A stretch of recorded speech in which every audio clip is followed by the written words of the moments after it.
বছৰৰ পাছত পৈতৃক সম্পত্তি উদ্ধাৰ খিলঞ্জীয়াৰ মিয়া মাতব্বৰে দখল কৰা ভূমিত খিলঞ্জীয়াই বালে হাল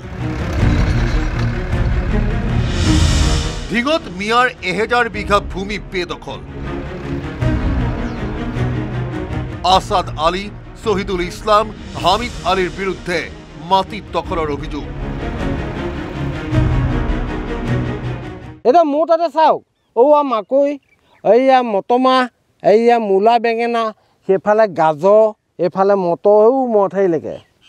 এই 30 বিঘা সিফালে কহুৱা আছে সেইটোৱে মোৰ সীমা আপোনাৰ যিখিনি মাটি আছিলে সেই মাটিখিনি কোনে দখল কৰি আছে এতিয়া আসাদ আলী শহীদুল আলী আৰু আসাদুল আলী ইয়াত আসল মেইন ভূ মাফিয়া হ'ল বাবুল আলী জিলা পৰিষদ আৰু তাৰ খুৰাক মোস্তাব আলী সুদীৰ্ঘ 30 বছৰৰ পাছত মিয়া মাতব্বৰে দখল কৰা পৈতৃক ভূমি নিজৰ অধীনলৈ আনিলে খিলঞ্জীয়াই এফালৰ পৰা ট্ৰেক্টৰেৰে হাল বাই নষ্ট কৰিলে মাতব্বৰে খেতি কৰা ভূমি ধিঙৰ বৰবিল কছাৰীবাৰীত বছৰ বছৰ ধৰি প্ৰায় 50টা খিলঞ্জীয়াৰ পৰিয়ালৰ 1000ৰো অধিক ভূমি একাংশ মাতব্বৰে বলপূৰ্বকভাৱে দখল কৰি আহিছিল ভূ মাফিয়া বাবুল আলীৰ নেতৃত্বত মাতব্বৰ আসাদ আলী শহীদুল আলী আৰু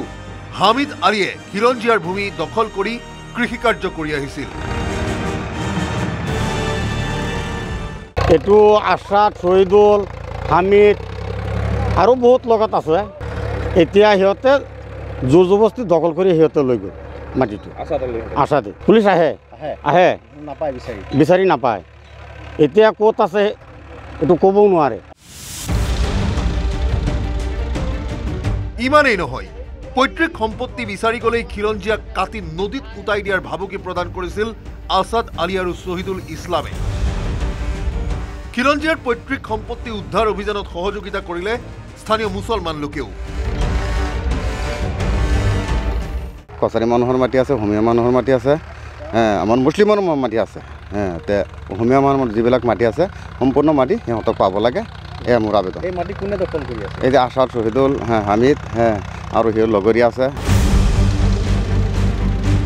ইপিনে ধাৰাবাহিক বাতৰি সম্প্ৰচাৰ দল সংগঠনৰ প্ৰতিবাদ আৰু আৰক্ষীৰ অভিযানৰ পাছৰে পৰা ঘৰ বাৰী এৰি পলাতক অৱস্থাত আছে অভিযুক্ত মিয়া মাতব্বৰ উল্লেখযোগ্য যে 1983 চনৰ পূৰ্বে বৰবিল কছাৰীবাৰীত খিলঞ্জীয়া অসমীয়া নেপালী বড়ো আৰু মুছলমান লোকসকলে বসবাস কৰিছিল কিন্তু অসম আন্দোলনৰ সময়ত প্ৰাণৰ মমতাত বৰবিল কছাৰীবাৰী এৰি আহিবলৈ বাধ্য হৈছিল খিলঞ্জীয়া লোকসকল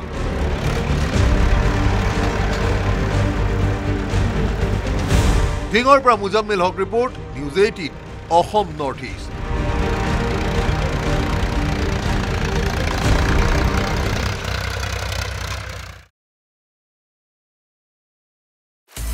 আপুনি বিচৰা বাতৰি পাব কেৱল নিউজ 18 এপত